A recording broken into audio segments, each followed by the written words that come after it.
रामायण के ये रहस्य कोई नहीं जानता। जी हाँ दोस्तों, आपको लगेगा कि हमने तो रामायण देखी है या सुनी है, लेकिन आपको पूरा रहस्य नहीं बताया गया है। ऐसा क्यों हुआ यह तो हम नहीं कह सकते, पर यह हुआ है। दोस्तों, क्या आपको पता है वाल्मीकि जी से पहले हनुमान जी ने रामायण लिखी थी, जो संसार की सबसे पहली रामायण थी। जी हाँ दोस्तों, रामायण सबसे पहले वाल्मीकि ऋषि ने नहीं बल्कि खुद भगवान हनुमान ने लिखी थी। है ना चौंकाने वाली बात। और क्या आपको मालूम है कि भगवान श्री राम की एक बड़ी बहन थी, जो कि महाराज दशरथ के चारों बेटे राम, लक्ष्मण, भरत, शत्रुघ्न से बड़ी थी। और क्या आप जानते हैं हनुमान जी ब्रह्मचारी है, यानी वो कभी भी किसी भी स्त्री के साथ संपर्क में नहीं आ सकते थे। लेकिन इसके बावजूद भगवान हनुमान का एक पुत्र भी था। आखिर ब्रह्मचारी होने के बावजूद भगवान हनुमान जी को पुत्र की प्राप्ति कैसे हुई?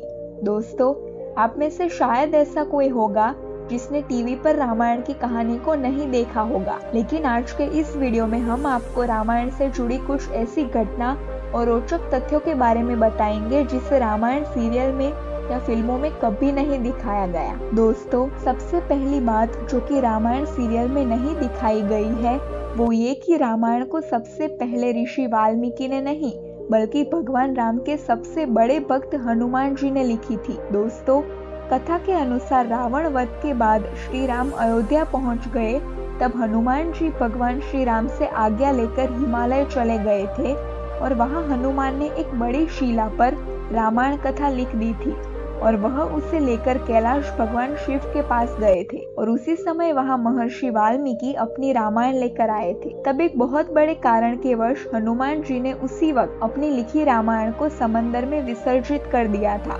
दोस्तों, यह कथा विस्तार से हम आपको किसी और वीडियो में सुनाएंगे कि हनुमान जी ने कब, कैसे, क्यों लिखी थी और उन्होंने विसर्जित क्यों कर दी थी। अभी तो इतना जान लीजिए कि पहली रामायण हनुमान जी ने लिखी थी। हनुमान जी की रामायण विसर्जित हो चुकी थी, इसलिए महर्षि वाल्मीकि जी द्वारा लिखी गई रामायण ही दुनिया के सामने आ पाई। दोस्तों, टीवी पर रामायण सीरियल में जो एक खास बात नहीं दिखाई गई, वो है भगवान श्री रामचंद्र की बड़ी बहन की कथा। दोस्तों, महाराज दशरथ के सिर्फ 4 पुत्र राम, लक्ष्मण, भरत और शत्रुघ्न ही नहीं थे, बल्कि इन चारों पुत्रों की बड़ी बहन भी थी, जिनका नाम था शांता।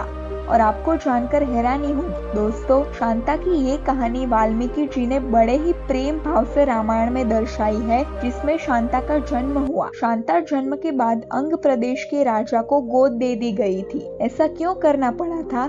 बड़ी रोचक कहानी है। और यदि शांता नहीं होती तो भगवान श्री राम का जन्म भी नहीं होता। इतना बड़ा तथ्य हमसे छुपाया गया है। शांता की यह पूरी कहानी हम आपको किसी और वीडियो में अवश्य बताएंगे, किंतु भगवान श्री राम की एक बड़ी बहन थी जिसका नाम शांता था, यह हम बड़े दावे से कहते हैं। आप भी उसे जान लीजिए, इतना बड़ा सच हमसे छिपाया गया है। दोस्तों, आप सभी गायत्री मंत्र के बारे में तो जानते ही हैं, किंतु यह नहीं जानते होंगे कि यह वाल्मीकि रामायण से बना है। गायत्री मंत्र, जिसे सभी मंत्रों में सबसे सर्वश्रेष्ठ और शक्तिशाली माना जाता है, उस मंत्र का निर्माण भी महर्षि वाल्मीकि जी की रामायण की कथा से ही हुआ है। दोस्तों, आपकी जानकारी के लिए बता दें कि महर्षि वाल्मीकि ने जिस रामायण को लिखा था उसमें 24,000 श्लोक मौजूद है और गायत्री मंत्र का निर्माण हर 1000 श्लोक के बाद आने वाले सबसे पहले अक्षर को मिलाकर निर्माण किया हुआ है। यही वजह है कि गायत्री मंत्र में सिर्फ 24 अक्षर ही पाए जाते हैं। लेकिन आज तक रामायण को सीरियल के माध्यम से टीवी पर दिखाने वाले किसी भी डायरेक्टर ने या इस रामायण कथा को सुनाने वाले कोई महात्मा ने इस बात का जिक्र तक नहीं किया। दोस्तों, ये बात तो आप अच्छी तरह से जानते ही होंगे कि भगवान श्री राम भगवान विष्णु के अवतार थे। लेकिन क्या आप जानते हैं कि श्री राम के 3 भाई लक्ष्मण, भरत और शत्रुघ्न वो किनके अवतार हैं?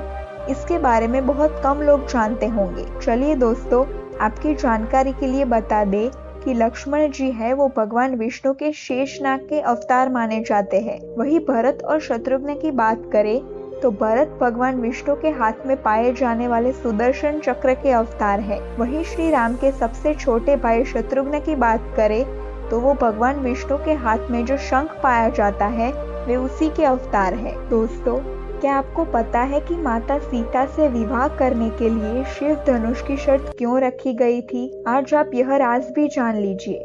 दोस्तों, जब माता सीता बहुत छोटी थी तभी उन्होंने भगवान शिव के इस विराट धनुष को उठा लिया था और वह खेलने लगी थी, जबकि भगवान शिव के धनुष को उठाना किसी के भी बस की बात नहीं थी। जिसके बाद राजा जनक समझ गए थे कि यह कोई साधारण कन्या नहीं है, इसलिए उन्होंने यह घोषणा की थी कि देवी सीता का विवाह उसी से होगा जो भगवान शिव के धनुष को उठा लेगा और उसमें प्रत्यंचा चढ़ा देगा। इसके बाद दूर दूर से कई राजा महाराजा आए, लेकिन भगवान शिव के उस धनुष को श्री राम के अलावा कोई उठा नहीं पाया। जिसके बाद भगवान राम के साथ ही माता सीता का विवाह संपन्न हुआ। दोस्तों, आप ये तो अच्छी तरह से जानते होंगे कि माता सीता का अपहरण रावण ने किया था। तुलसीदास कृत रामचरितमानस की माने तो देवी सीता का स्वयंवर हो रहा था, तो वहाँ रावण भी अपना बल आजमाने के लिए आया था, जबकि मंदोदरी ने रावण को ऐसा करने के लिए मना किया था। लेकिन इसके बावजूद भी रावण वहाँ पहुँचा, लेकिन रावण भगवान शिव के धनुष को उठा नहीं पाया, जबकि वहाँ पर मौजूद हर किसी का यही मानना था कि रावण जैसा शक्तिशाली तो कोई है ही नहीं, वो आसानी से भगवान शिव के धनुष को उठा लेंगे।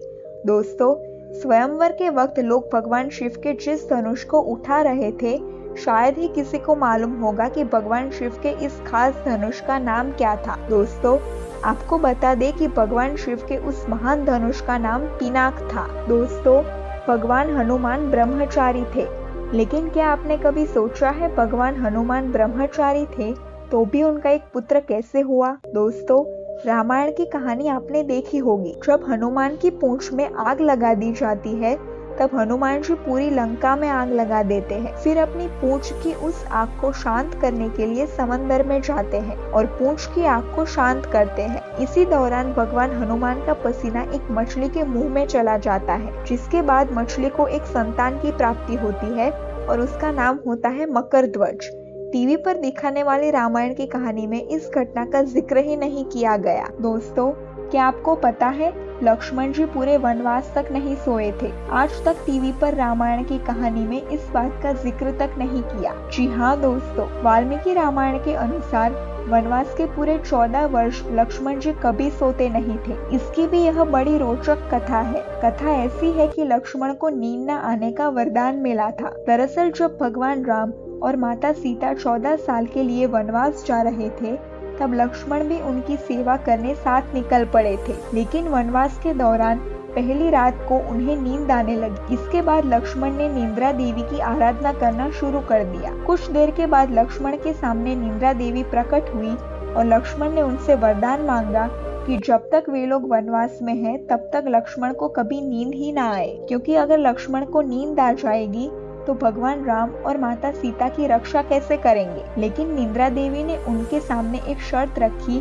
कि तुम्हारे बदले 14 साल तक किसी और को सोना पड़ेगा। जिसके बाद लक्ष्मण ने निंद्रा देवी को अपनी पत्नी उर्मिला के पास भेज दिया और उर्मिला अपने पति के बदले 14 साल लगातार सोने के लिए तैयार हो गई। ये वजह है कि लक्ष्मण को उन लोगों में से एक माना जाता है जिसने नींद पर विजय प्राप्त की थी। दोस्तों, आप नहीं जानते होंगे कि लंकापति को रावण का नाम किसने दिया? जी हाँ दोस्तों, रावण का नाम पहले से रावण नहीं था और ना ही वह शुरू से कोई बड़ा शिव भक्त था। यह बात भी हमें किसी ने बताई नहीं है। चलिए आज हम आपके सामने इस बात का खुलासा करते हैं। दरअसल बात ऐसी है कि रावण के जन्म समय पर उसके माता पिता ने उसका नाम दाशग्रीव रखा था। रावण नाम तो उसे भगवान शिव ने दिया था।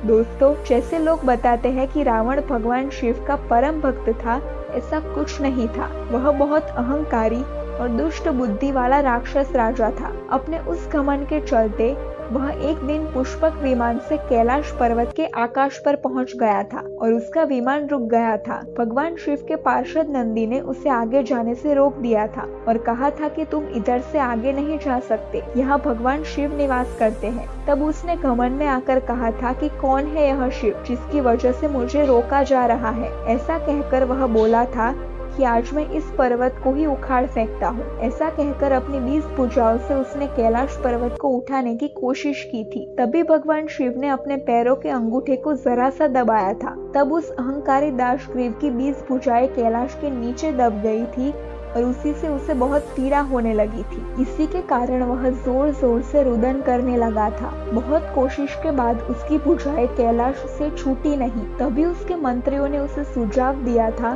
कि तुम भगवान शिव की स्तुति करो, वही तुम्हें इससे मुक्त कर सकते हैं। तभी उस अहंकारी ने मजबूरी वश 1000 वर्ष तक भगवान शिव की स्तुति की थी। आखिर में भगवान शिव ने प्रसन्न होकर उसे मुक्त किया था और दीर्घायु का वरदान दिया था। और तभी भगवान शिव ने कहा था कि तुमने जो यह भीषण रुदन किया है, इसीलिए अब से तुम रावण के नाम से संसार में प्रसिद्ध होंगे। इस प्रकार रावण का नाम भगवान शिव ने दिया था। तभी से भगवान शिव रावण के एकमात्र आराध्य देव बन गए थे। फिर धीरे धीरे सब लोग कहने लगे कि रावण भी शिव भक्त है।